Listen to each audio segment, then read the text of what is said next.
Good morning. எல்லாரும் நல்லா ஹெல்த்தியா நல்லா இருக்கீங்க, ஹாப்பியா இருக்கீங்கன்னு நம்புறேன். இன்னைக்கு வந்து ஒரு விஷயத்த உங்ககிட்ட ஜஸ்ட் ஷேர் பண்ணலாம் அப்படின்னு. என்ன ஆச்சுன்னா, நான் ஒரு 2 டேஸ் பேக் நான் ஒரு காய்கறி கடையில காய் வாங்கிட்டு இருந்தேன். ஓகே. அங்க வந்து ஒரு டிவி இருந்தது. அந்த டிவில ஒரு ஆட் போயிட்டு இருந்துச்சு. என்ன ஆட் தெரியுமா? அந்த கீர்த்தி சுரேஷோட ஆட். காஃபி ப்ரூ காஃபின்னு நெனைக்கிறேன்.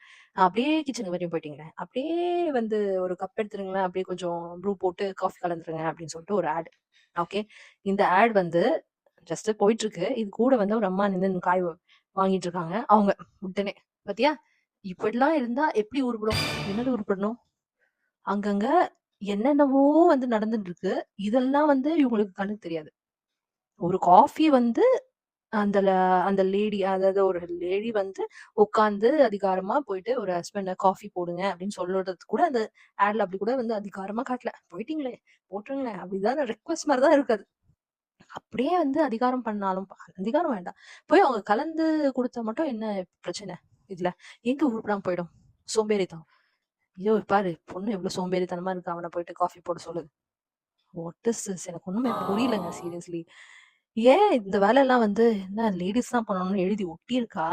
அரைச்சு நம்ம சொசைட்டி வந்து சின்ன வயசுல இருந்து நமக்கு இதெல்லாம் அரைச்சு ஊத்தி வச்சிருக்கு நம்ம தலையில. அது வந்து தார் போல போய் ஒட்டின்னு இருக்கு மண்டையில. சீரியஸ்லி. இதெல்லாம் பேத்தி எடுக்கிறதுக்குள்ள நம்மளுக்கு வயசாயிடும்.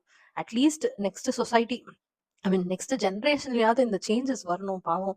எல்லாம் ஈக்குவாலிட்டின்னு பேசுறோம். வேலையில ஈக்குவாலிட்டி. எந்த ப்ரொஃபஷன்ல இல்ல.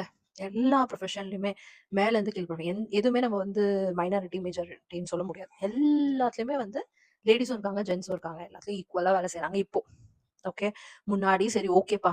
எங்களலாம் ஏமாத்தி, நீங்கலாம் அடிப்படையில இருந்து தான் வேலை செய்யணும்னு சொல்லிட்டீங்க. ஓகே. அதுக்கு ஏதாவது ரீசன் இருந்திருக்கலாம். மேபி தெரியல. பட் இப்ப அதெல்லாம் உடைச்சுட்டு வெளில வந்து எல்லா துறையிலயுமே வந்து நம்ம லேடீஸ் வேலை செஞ்சிடும். It's not feminism. Okay. General ஒரு விஷயம் ஒரு அத ஆடா பார்க்காம அவ்வளோ அளவுக்கு அந்த விஷத்தன்மை வந்து மைண்ட்ல போயிருக்கு எல்லாருக்கும் அப்படி மோஸ்ட்லி இருக்கவங்க பெரியவங்க வீட்ல இருக்கவங்க ஐ டோன்ட் நோ. இது வந்து சின்ன வயசுல அடிப்படையில இருந்து வரணும். ஒரு குழந்தைக்கு பொன் குழந்தைன்னா சொப்பு சாமான் தான் வாங்கி தரணும். ஒரு பையன்னா காரு, பைக்கு. ஏன் ஒய் நாட்? பையனுக்கு வந்து சொப்பு சாமான் யூஸ் பண்றதுக்கு சொல்லுங்க. சொல்லிக் குடுங்க. ஓகே. அது பொன் பொன் குழந்தைங்களுக்கு மட்டும் இல்லல்ல. வீட்ல சாப்பிடுறோம். எல்லாமே வந்து பண்ணும்போது, ஒய் நாட் இந்த வீட்டு வேலைங்கள ஏன் பண்ணக்கூடாது? ஆஃபீஸ் போயிட்டு லேடீஸும் வருவாங்க, ஜென்ஸும் வருவாங்க. ஆனா ஜென்ஸ் வந்து ஹாயா உட்காந்து, "அப்பா காஃபி கூட" அதே டைம்க்கு தான் லேடீஸும் வந்திருப்பாங்க வீட்டுக்கு. எல்லாம் எப்ப மாறுங்க?